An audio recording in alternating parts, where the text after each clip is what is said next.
Well, to continue discussing this, we can cross now to London and speak with Dr. H.A. Hellyer. He's a senior fellow in geopolitics, international security, and Middle East studies at the Royal United Services Institute for Defense and Security Studies. Dr. Hellyer, thank you so much for joining us today on the program.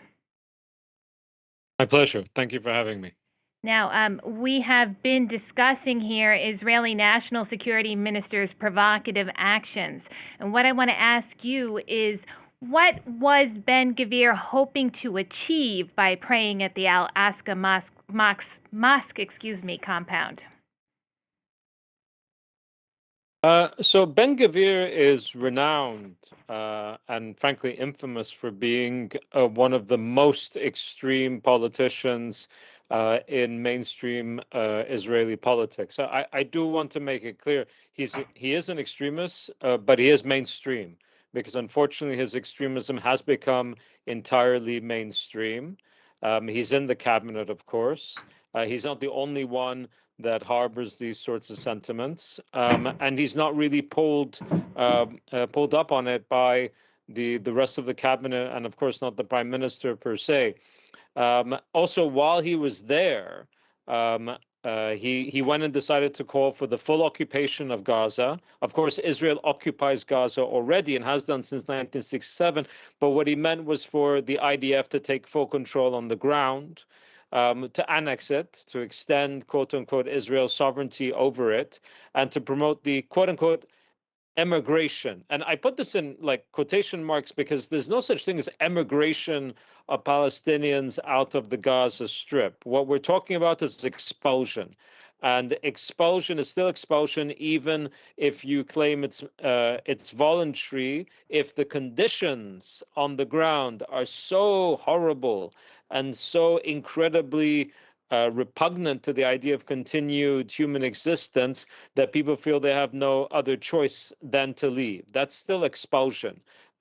It's not emigration, and I would caution, including your own channel, for using this word without putting into context that the living conditions in Gaza are really quite grotesque. So the fact of the matter is that Ben Gvir was trying to be provocative. He succeeded in being provocative. The Aqsa Mosque is occupied territory, according to the UN, the EU, France, the UK, in the entirety of the world's nations, with very few exceptions. Israel is the occupying power there, and there is indeed a status quo that is on the Aqsa Mosque compound. The Jordanians, by the way, they are the sort of guardian power of the religious sites in Jerusalem, because of course between 1948 and 67 the Jordanians were in charge. But it's not a religious group. Just a slight correction to your former speaker. It's not a religious group. They are actually government officials. I want to go back to your statement there on this idea of forced expulsions, making things so difficult that everyone Absolutely. would want to leave. We spoke with our correspondent in Jerusalem earlier, and she told us that a new poll in Israel showed that 80% of Israelis want the war in Gaza to end, and that's in direct opposition to the actions that the Israeli government is currently taking. And obviously, the far right members of the cabinet who are the most outspoken, as you've just been discussing.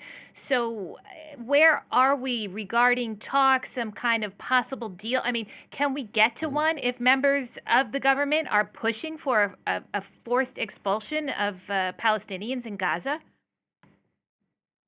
So two things. First, I think it's correct that 80% of Israelis do want the war to end. However, this is really about the hostages. In the event that the hostages were released, I'm not sure that those numbers would hold. I think these numbers are all about the desire to get hostages out of Gaza. If there were no hostages in Gaza, I don't think that there would be remotely that number that would be quite so concerned about the war ending on Gaza. So that's one. Two, when it comes to actually getting a deal, we have gone to about 22, almost 23 months of this war. We're approaching 2 years very soon. And on multiple occasions, as has been extremely well documented in the Israeli press, it has been on multiple occasions the Netanyahu government that has scuttled the process of negotiations in order to continue the fighting period, in order to return to fighting. We saw that after a pause in fighting was agreed in January of this year. It was then sabotaged thereafter so that Israel could go back to actually bombing and inflicting an incredible war on Gaza thereafter. So unfortunately, the political will is not there and has not been there since day one. And the only way that changes is if the Israelis feel that there are consequences from the international community, and particularly from the United States, and less so from Europe, but I think also that's a factor, but I think primarily from the United States, that there must be a price that is levied upon the Israelis in order for them to feel that prosecuting this war in Gaza is too pricey, it's too costly.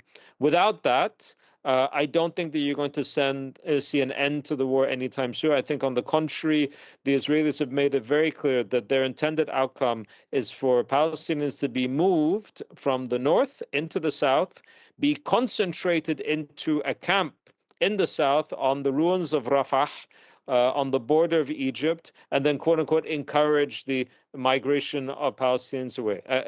The Israeli ministers and officials have said this very plainly, very transparently, very openly. And I think we all need to realize that this is actually something that they take very seriously. So we should as well. We should recognize that this is what they intend to do. And don't, if we don't take them at their word, I'm afraid that we'll just see a continuation of the last 23 months. Now, Dr. Hellyer, I want to take a moment and talk about the conditions in Gaza. As we've seen, they're deteriorating. Today, officials reported 27 Palestinians trying to get food were shot dead. 8 agencies are warning famine is enclosing on the enclave. European countries have begun airdropping food, but that's not nearly enough to counter any of this, is it?